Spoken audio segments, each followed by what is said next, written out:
Hi, this is Derek Blasberg for HarperBazaar.com. Another day, another fashion show. We're off to a bit of a rainy start, but let's check out Derek and I at the tents. Doillon, the weather was perfect. You know, it was raining this morning. You opened with a few trench coats. Yes, and you could hear the rain on the soundtrack. Yeah. I checked the weather report last night, and I was like, oh yes, That's how you got plan it. all your collection. Yes. So this one was really clean, very 70s. What were some of the references that you had in mind while you were designing it? There was a group of artists that Peter Stendhal wrote about in the New Yorker. They kind of elaborated on the minimalist feeling, but gave it a real California spin. And it was sensual, it was about materials, it was about ether and atmosphere.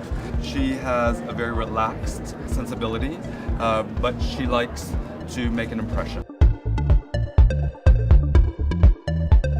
Now we have a hat trick of fashion icons. Victoria Beckham, Diane von Furstenberg, and Tom Ford. What do you think about Posh? Love Posh. Posh is a great designer, emerging as. Did you ever think that one day she would be this Upper East Side silhouetted chic designer that she is now? No, I mean, the more obvious route for someone like Victoria Beckham is to go mass. So it's surprising that she's gone this sort of couture, hand-done, high-end route, and that she's making a success of it, which she is. Were you a Spice Girls fan? I was a Spice Girls fan and a David Beckham fan. Seriously.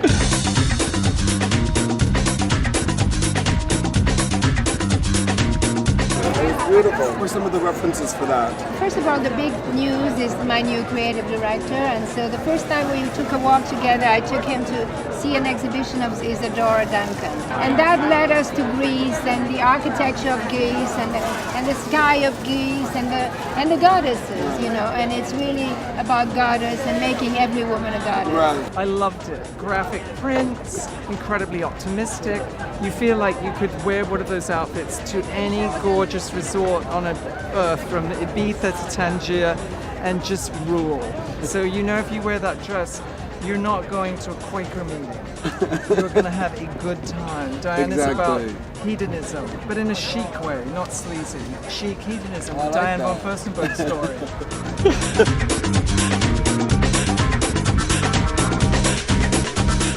So we've seen Victoria Beckham, we've seen Diane von Furstenberg, and now we're at our last stop, Tom Ford, and his top secret re-debut of his women's wear collection. We're gonna try and steal a few girls and see what the show is all about.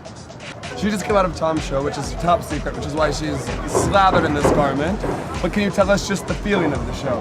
It was amazing. We were like a bunch of little girls, completely freaked out, but having the best time of our lives. Well, Julian Moore, I was lucky to be standing just next to her in line, and that was just divine. Girls, some other big girls. There was Huge. Lauren Hutton. Huge. Where? A small pop star called, what was her name again? Beyonce. Beyonce. She's got a song on the radio.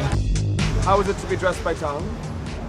It was amazing. He made me feel so sexy, so hot. I think he has like 25 girls that have a major crush on him. I am so in love with Tom Ford. I can represent all the women in the world who Who've wept missed him. and grieved over the lack of Tom in the fashion world. So do you think this was the big comeback that it was?